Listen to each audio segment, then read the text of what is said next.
Синиот остров. Лисицата Лиле го наблюдуваше океанот од врвот на својата најомилена карпа. Топлото ветренце си поигруваше со незиното крзно. Колку само е убаво морето, си велеше во себе, гледајќи ги зелените бранови како удираат во белата плажа и во малото рибарско пристаниште во далечината. Секој еден ден поминат тука на Синиот остров представуваше вистинско блаженство. Но одеднаш таа слушна звук на викање што доаѓаше од пристаништето. Лиле ги начули ушите и ги засука мустаките. Да запловиме! Брзо!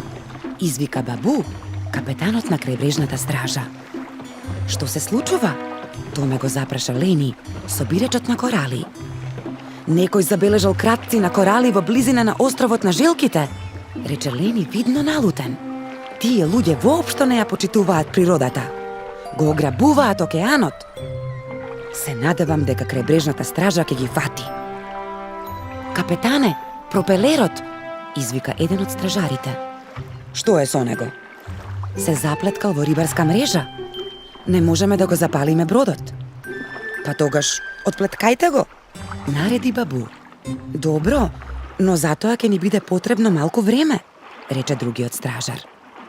Бабу поита кон Лени, обраќајќи му се. Лени, ми треба твојот брод. Моите луѓе ќе ни се придружат што е можно побрзо. Мора веднаш да запловиме.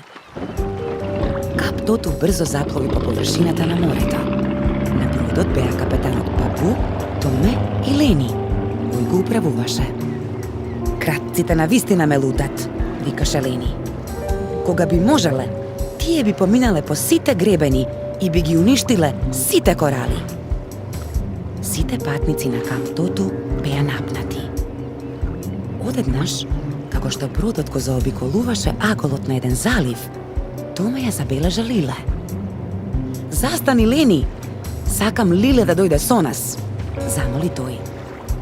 Лени го доведе Кап Тоту близу до црната карпа и Лиле скокна на бродот. Добро, одиме, рече Бабу. Секоја секунда е важна. Мора да ги фатиме криминалците. Тие ги вадат ретките и убави суштества од морето и им ги продаваат на богатите колекционери во далечните земји. Мора да ги сопреме. Ене ги таму, намуртено рече Лени кога го здогледаа островот на желките. Тогаш тој се сврте кон Томе.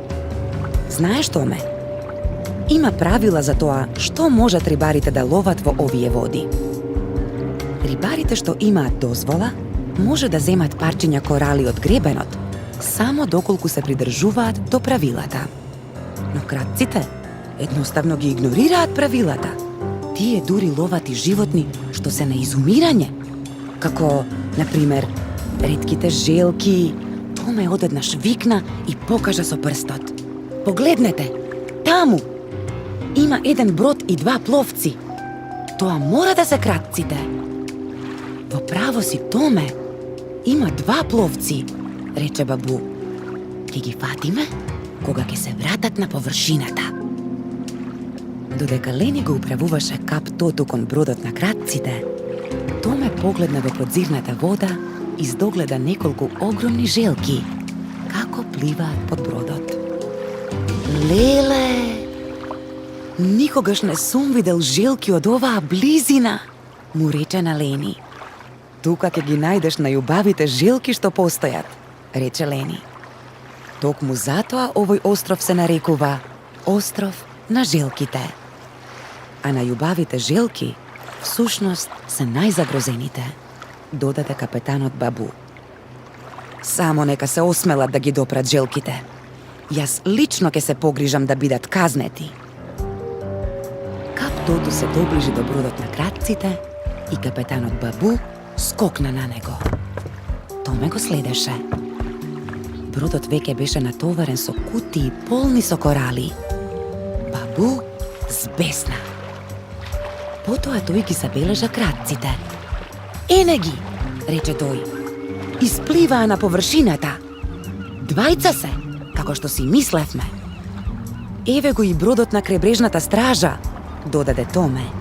Успееле да го отплеткаат пропелерот. Капетанот Бабу се исправи и извика. Бе фатив, ви зборува капетанот на крајбрежната стража. Уапсени сте, а бродот ќе ви биде одземен. Испливајте до брегот, а моите луѓе ќе ве извлечат од таму. Томе и Лени го врзаа бродот на крадците за Кап Тоту. Крадците требаше да пливаат до островот на жилките. Од бродот на Лени, Томе налутено ги гледаше како пливаат до брегот. Среќен сум што крајбрежната стража се грижи за богатството на морето, рече тој. Неколку желки полека пливаа во водата околу Кап Тоту. Погледни ги, шепна Лени. Изгледа како да сакаат да ни се заблагодарат. Може би, рече Бабу. Сепак, крајбрежната стража е таа што се грижи за нив. Желките станаат толку ретки, што никој не смее да ги лови. Тие тука, околу островот на желките, може слободно да живеат. Лени зеде во рацете едно парче од украдените корали. Каква штета, рече тој.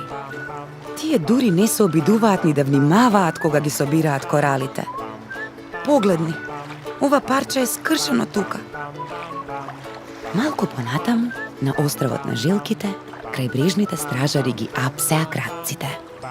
Тоа и стави крај на нивната игра, рече Бабу задоволно, смешкајки се. Томе, браво за тебе што го забележа бродот, рече Лени. Би сакал да ти дадам скромна награда. Што сакаш да кажеш? Праша Томе. Патување до морското дно, момче мое. Многу ќе ти се допадне. Дојди, ќе ти покажам како да нуркаш. Лени најде перки и маска и Томе ги облече. Леле, каков ден! Имаш среќа, Томе, рече Бабу. Ке имаш можност да ги видиш ретките и убави корали, што крадците сакаа да ги украдат. Лени собира помалку од нив секој месец. Тој тоа го работи. Им ги продава коралите на занаетчиите од Синиот остров, кои прават накит од нив. Смее да го прави тоа? Праша Томе. Да, рече Бабу. Коралите се природен извор и луѓето смеат да го користат. Но постојат строги правила и собирачите на корали мора да имаат дозвола за собирање. Томе се нурна близу до Лени и ги следеше неговите инструкции. Преку маската, со воодушевување гледаше во чудесниот подводен свет. Тоа беше најубавата гледка што некогаш ја видел. Колку е убаво морето, си помисли.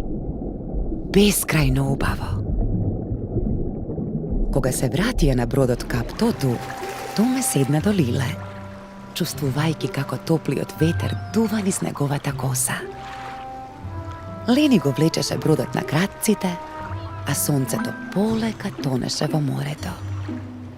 Крадците на корали седеа на задниот дел од бродот и на вистина изгледаа јадно. Тие знаеа што ги очекува на Синиот остров. Кога бродовите се приближија до пристаништето, ги пречека извонредна гледка.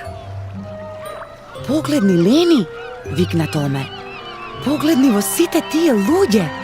Се чини дека целото село се собрало на пристаништето. Лени се насмеа. Секако дека се собрале.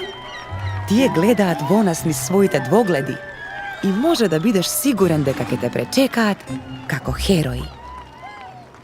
Со пристигнувањето на бродовите, сите луѓе од селото викаа и аплаудираа за Томе, Лиле, Лени и Бабу. Лени имаше одлучен израз на лицето, но се гледаше дека се бори да ги задржи солзите радосници. Томе беше многу горд, а Лиле беше преморена и едноставно заспа на колената на Томе. Долго време по тој настан, кога и да појдеа на Синиот остров, луѓето им приоѓаа на Томе и Лиле за да им честитаат. На последниот ден од одморот, едно девојче му приде на Томе.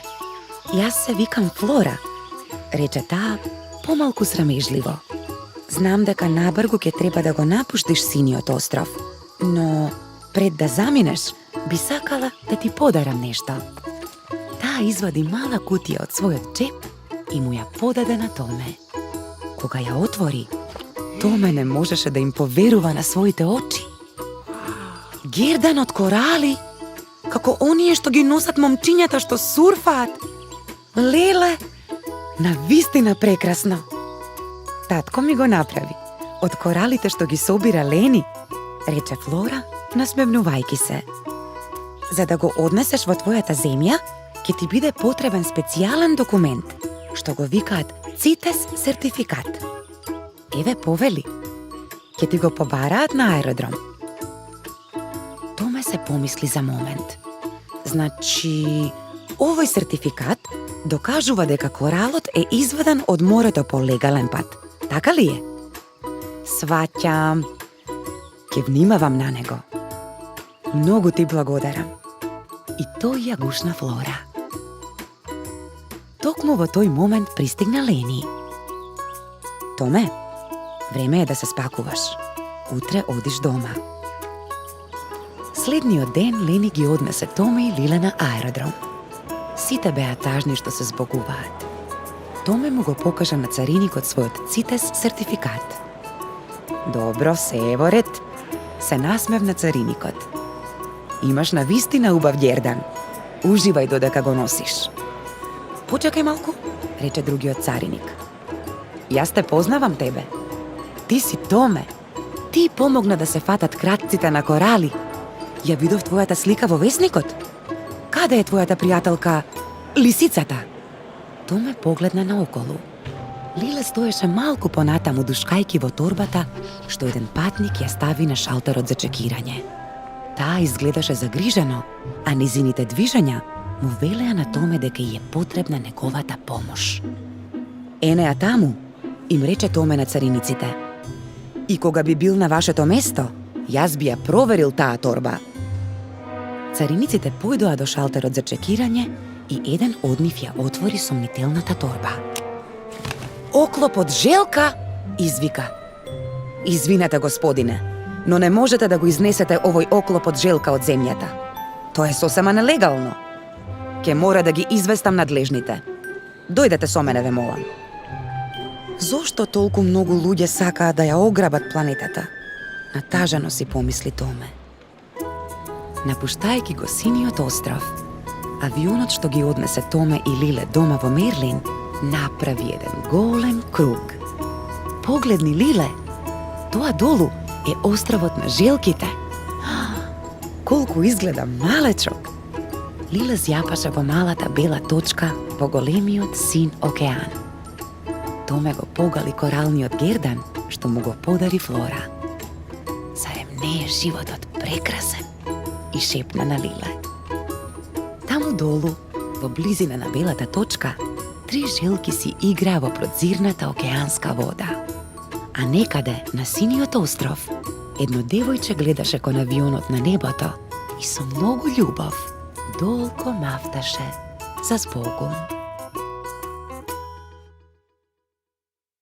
Брошурата Синиот остров можете бесплатно да ја добиете во печатена или електронска форма од ЕУ Инфоцентарот во Скопје и ЕУ Инфо мрежата низ земјата. За повеќе информации, посетете ја веб страната на ЕУ Инфоцентарот www.euic.mk.